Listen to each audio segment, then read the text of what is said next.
В Нур-Султане начал свою работу новый совет общественного доверия. Уже на открытии президент Касым-Жомарт Токаев заявил, что кто-то манипулирует гражданами Казахстана. Подобного рода слухи исходят от недоброжелателей, которые умело манипулируют патриотическими настроениями людей.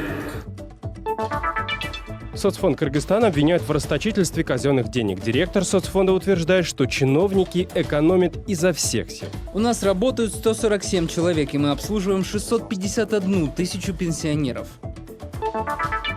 В Таджикистане мука подорожала на треть. Для бедных слоев населения это катастрофа. В конце концов, должны же быть какие-то границы росту цены. Мы же всей семьей на хлебе сидим. В прямом эфире информационная программа «Настоящее время. Азия» в бишкекской студии. Я Шавкат Тургаев. Здравствуйте. В столице Казахстана прошло первое заседание Национального совета общественного доверия. Этот орган был создан практически сразу после президентских выборов в июне этого года. Совет возглавил лично Касым-Жомарт Токаев. В его состав вошли известные общественники, политики, журналисты, депутаты и чиновники. В будущем совет должен выступить неким связующим звеном между обществом и властью, о чем говорили на первом заседании, расскажет Шолпан Разбекова. Сразу после предложения о создании Совета в обществе возник вопрос, насколько прозрачной будет его деятельность. Сам президент Токаев, конечно же, верит, к Совету нареканий не будет. Сегодняшнее заседание началось с обсуждения самой актуальной темы. Президент попытался развеять слухи о строительстве в Казахстане 55 китайских заводов. Подобного рода слухи исходят от недоброжелателей, которые умело манипулируют патриотическими настроениями людей, в том числе используют эпатажных, эмоциональных людей, чтобы достичь своих определенных целей. Надо понимать, что такая манипуляция людьми является частью геополитики. Президент, правда, не конкретизировал, кого из недоброжелателей он имел в виду. Внести какую-то ясность не смог и его советник Ерлан Карин. Журналистам уже в кулуарах Совета он ответил в стиле своего босса, завуалированно. Я думаю, что идет больше всего мы имеем дело сейчас больше не с деятельностью каких-то организаций, а в большей степени информационной манипуляции.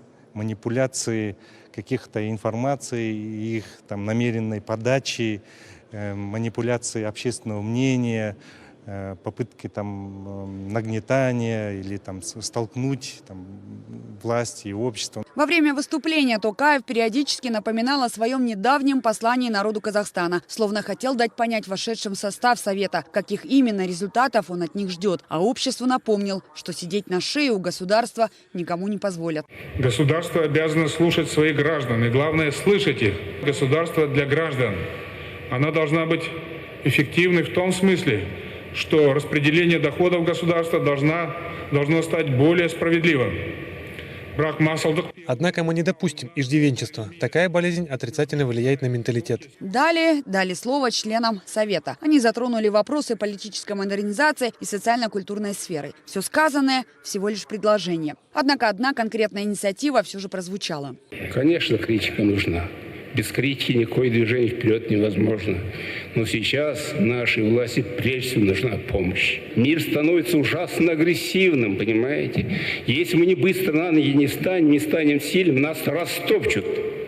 Очень многие сейчас, в связи с тем, что не хватает там каких-то минеральных ресурсов территории, давно вожделеют. После двухчасового заседания у журналистов все же возник вопрос к членам Совета. Мол, не будут ли дублировать друг друга парламент и Надсовет? Политолог Айдос Сарым считает, что здесь уже четко распределены роли. Я считаю, что у парламента своя задача. Согласно Конституции, он законодательный орган, а Совет скорее будет выполнять функцию консультативного органа. Инициативу создать новый орган Токаев озвучил во время своей инаугурации. Надсовет общественного доверия состоит из 44 участников, отбором которых занималась администрация президента. В Совет входят несколько депутатов, ряд бывших кандидатов в президенты, политологи, экономисты, юристы и общественники. Шолпан Разбекова, Павел Энгельгард. Настоящее время. Азия. Казахстан. В Кыргызстане милиция задержала подозреваемых в жестоком избиении двух мужчин. Калызбек Сейдбеков и Джаныбек Бапышев сами явились в милицию, однако в ГУВД Бишкека сообщили, что им явка с повинной засчитана не будет. Оба предполагаемых преступника выдворены в изолятор временного содержания. В ГУВД также рассказали, что они пока отказываются давать показания, поэтому причины драки неизвестны. Задержанные являются братьями, им инкриминируется покушение на убийство. Срок наказания за подобное преступление предусматривает до пожизненного лишения свободы. Я напомню, 28 августа в Бишкеке в драке были жестоко избиты двое мужчин. Все это попало в объективы камер наружного видеонаблюдения. На кадрах видно, как один из подозреваемых в буквальном смысле прыгает на голове одного из пострадавших. В итоге оба получили серьезные телесные повреждения. Одному предстоит операция. Пикантности этой ситуации добавляет и то, что прибывший на место происшествия сотрудник милиции оказался родственником подозреваемых. Он отпустил их. Его и еще двух других сотрудников правоохранительных органов уволили. Этот инцидент взял под свой контроль премьер-министр страны. Соцфонд Кыргызстана обвиняют в чрезмерных тратах. Только на канцтовары и разные хозяйственные нужды ведомство потратило почти 5,5 миллионов сомов. Это около 80 тысяч долларов. В то время как, например, другое госучреждение, где работает почти столько же человек, на эти же цели потратило почти в 9 раз меньше. На что именно направили бюджетные миллионы, в соцфонде выясняла Аджибек Бигалеева.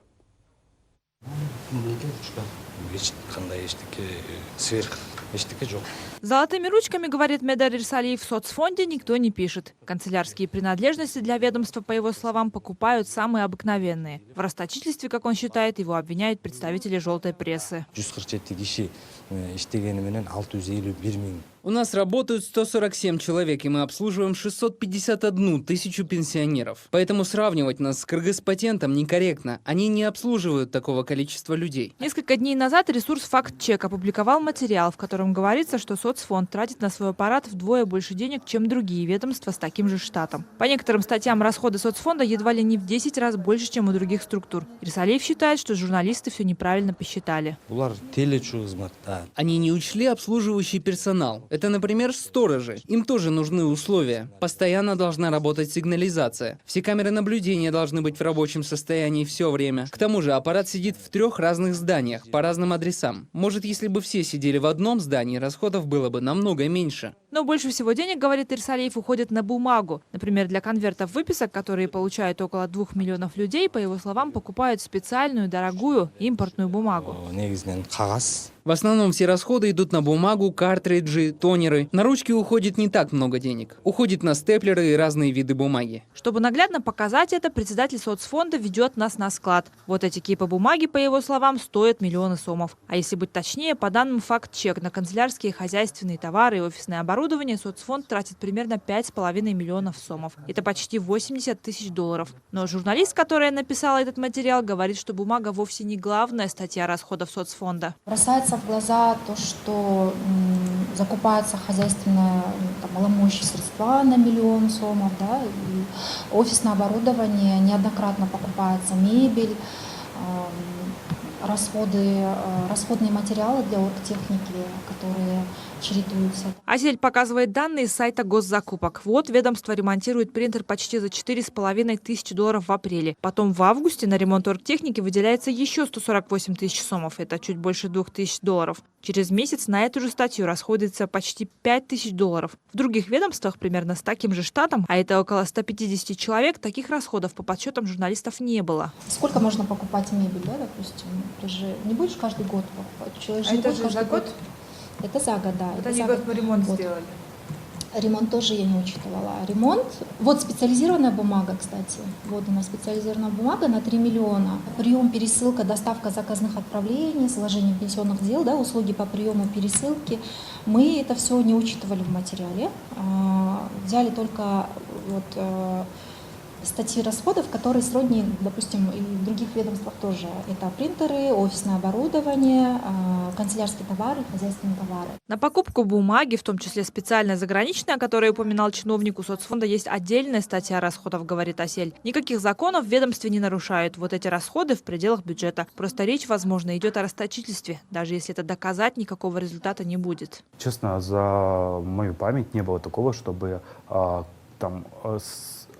огромное событие сегодняшнего дня через 2-3 дня не забылось, и люди, общественность не переключилась на другую тему. Тем самым ответственность за исправление ошибок легла на чиновников, они что-то изменили. К сожалению, я не могу назвать какой-то пример, когда кто-то бы что-то исправил. Всего на обслуживание аппарата соцфонда из бюджета выделяется 80 миллионов сомов в год. Это больше $1 миллиона.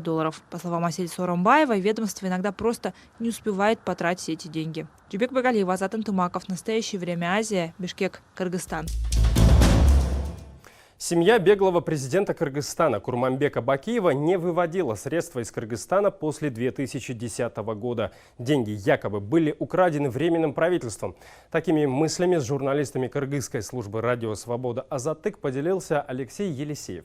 Бывший замглавы Центрального агентства по развитию, инвестициям и инновациям считался приближенным семьи Бакиевых. В эксклюзивном интервью нашим коллегам Елисеев признался, что сейчас поддерживает только формальные связи с Максимом Бакиевым и не знает, чем он занимается. Елисеев сомневается, что во время его работы в фонде развития было реальным вывести деньги из этой госструктуры. Мы собрали наиболее яркие отрывки из его интервью.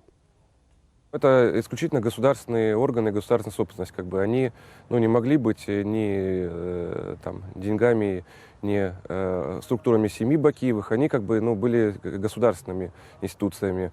И, предположим, тот же фонд развития, ему были верены денежные средства российского так называемого кредита.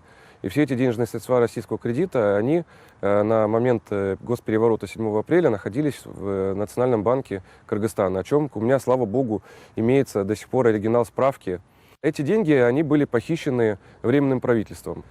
И поэтому, как насчет показаний того самого советника, теперь, наверное, экс-советника Бакиева Евгения Гуревича, который говорил, что он подтверждает, что Бакиевы вывели 200-300 миллионов долларов из страны. Есть специальное заключение комиссии Интерпола о том, что новые власти похитили эти деньги, а не старые, Поэтому, то, что он советовал семье Бакиевых, вывозил он вместе с ними, я не могу никак это прокомментировать. Я не берусь утверждать, я не являюсь ни, как вы говорите, советником Бакиевых или кем-то еще, чтобы знать какие-то вещи, наверняка.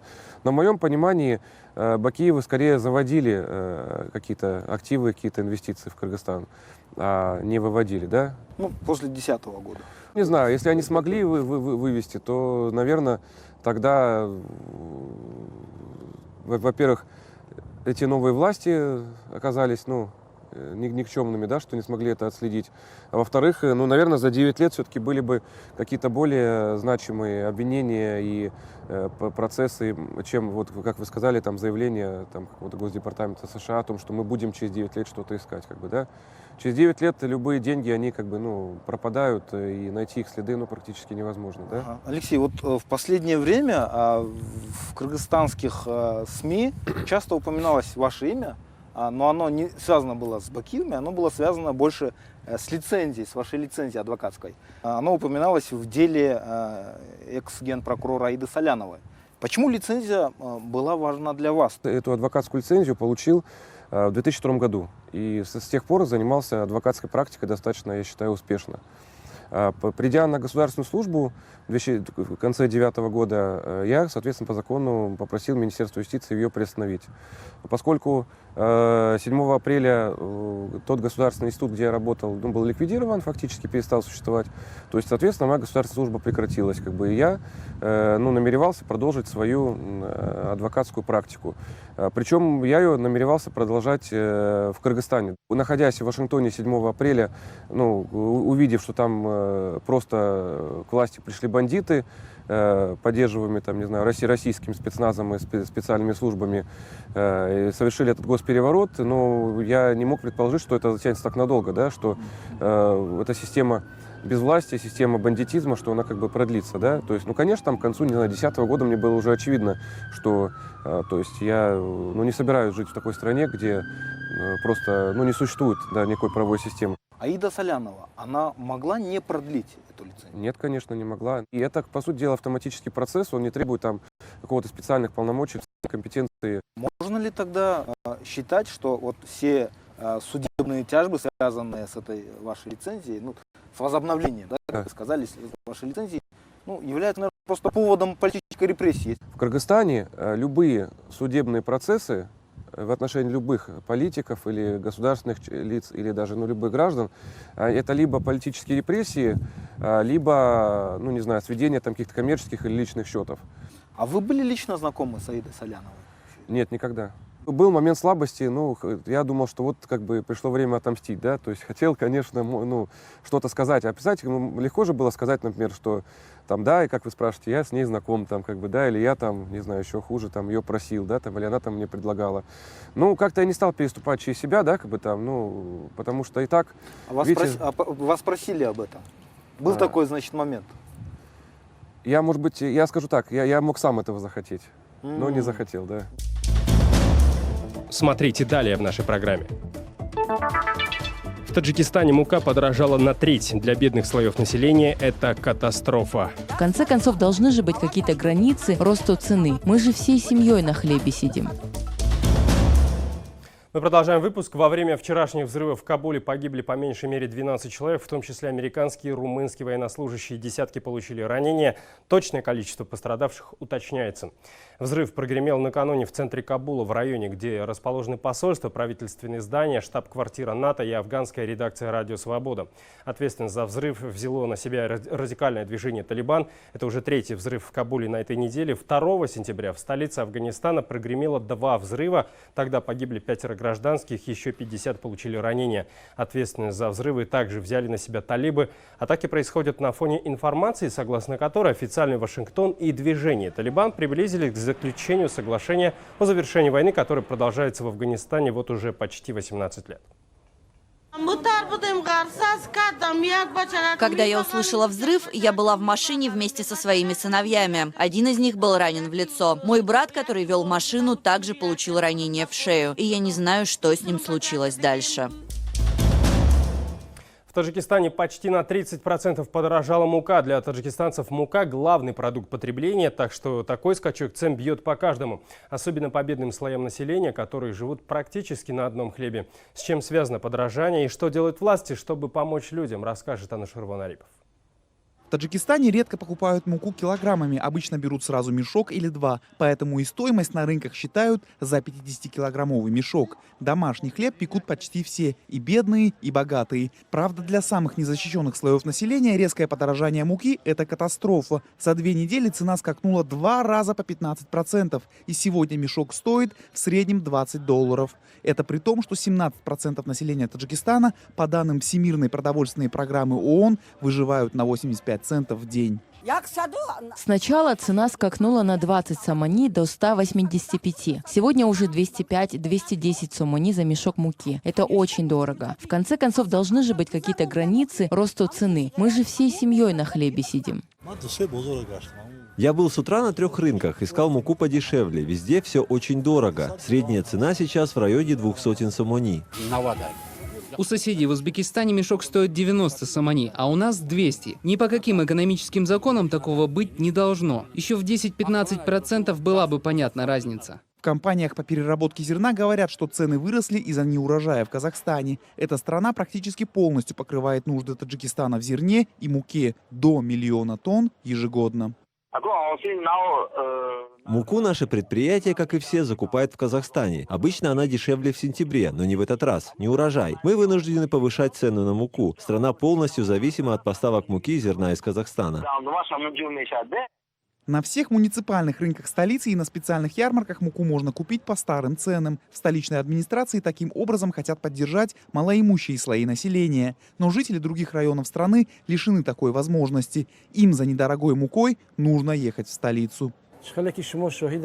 Муку первого сорта Государственного агентства по госзакупкам мы реализуем по $17 за 50-килограммовый мешок, то есть по старой цене. А муку управления по госзакупкам столицы продаем по $18. Ярмарки муки будут работать до весны. Именно настолько хватит госзапасов. Но чиновники уверяют, что этого не понадобится. К этому времени власти постараются закупить зерно или муку в других странах. А пока жители Таджикистана вынуждены потуже затянуть ремни.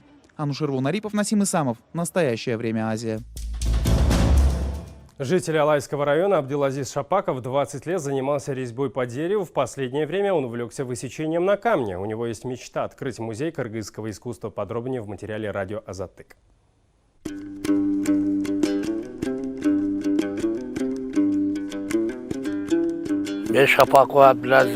Я Шапаков Абдилазиз. Всю жизнь занимаюсь ремесленничеством. Увлекся работой с камнем 19 лет назад.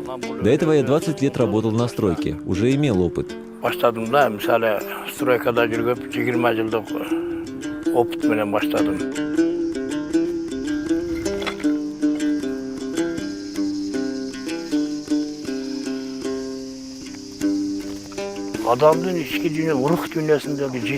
Надо уметь разбудить в душе человека 7 чудес. Я занимался и столярным ремеслом. Это тоже интересно. Когда завершаешь работу над персонажами, не можешь найти себе места. Потом я начал заниматься каменным искусством. Почему? Однажды поехал за 40 километров и захотел загрузить в машину камень. Но мне не позволили и заставили его выгрузить обратно. Я был очень огорчен. Неужели кыргызы не могут дать мне просто камень? Через 15 дней что-то внутри меня встрепенулось и сказала: когда-то древние люди рисовали на камнях, а ты сидишь, хотя на дворе уже 20 век.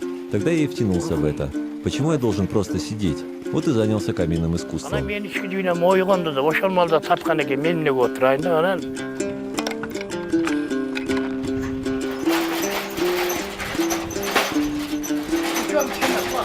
Замира, принеси воды. Принес камень? Пить захотелось? Да, хочу пить.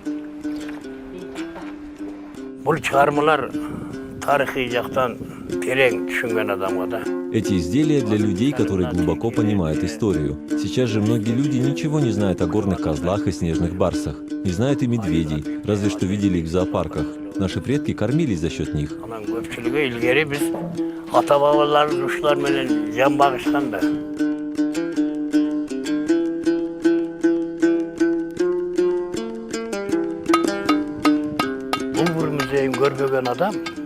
Если человек не был в Лувре, это означает, что он не видел Францию. В Кыргызстан же приезжает попить кобылье молоко. Например, у нас есть археологический музей на Сулайман-горе. Если мы сами себя не будем прославлять, кто это сделает?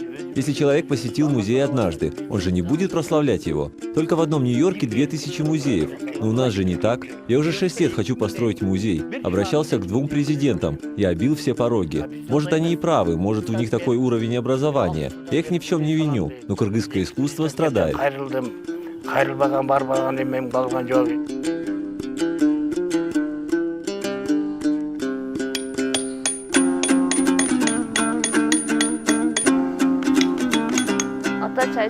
Отец, поешьте, еда готова.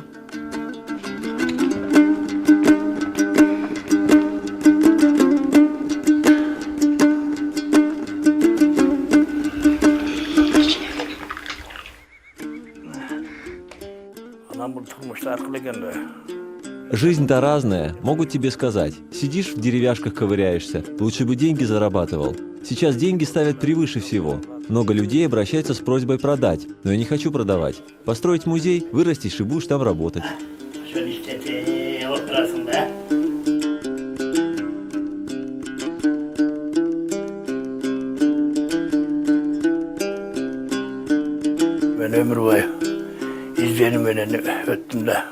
Я всю жизнь прожил в творческом поиске. Нашел пару досок, обрабатывал их 2 года. Есть кресло, над которым я работал 7 лет. Хотелось бы, чтобы мои дети сохранили мои работы. Тогда я спокойно ушел бы. Через века это будет считаться кыргызским искусством.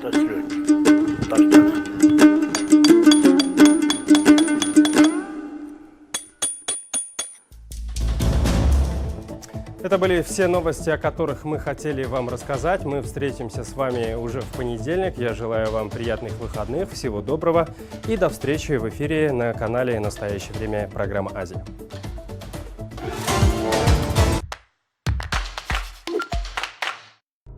Ураган Дориан. Мировые и американские медиа круглые сутки следят за мощной природной стихией, обрушившейся на Карибские острова и восточное побережье США. Траур сентября. 15 лет Беслану и 20 лет взрывам жилых домов в российских городах. Трагедии Второй Чеченской в эфирах центральных телеканалов. В плену обмана. Как украинские медиа поверили в несостоявшийся обмен военнопленными между Киевом и Москвой.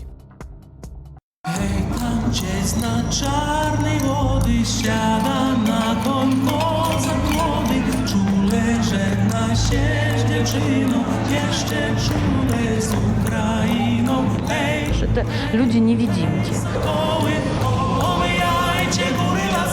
Ой, звон, звон, звон, звонечку, пусть der Chor ist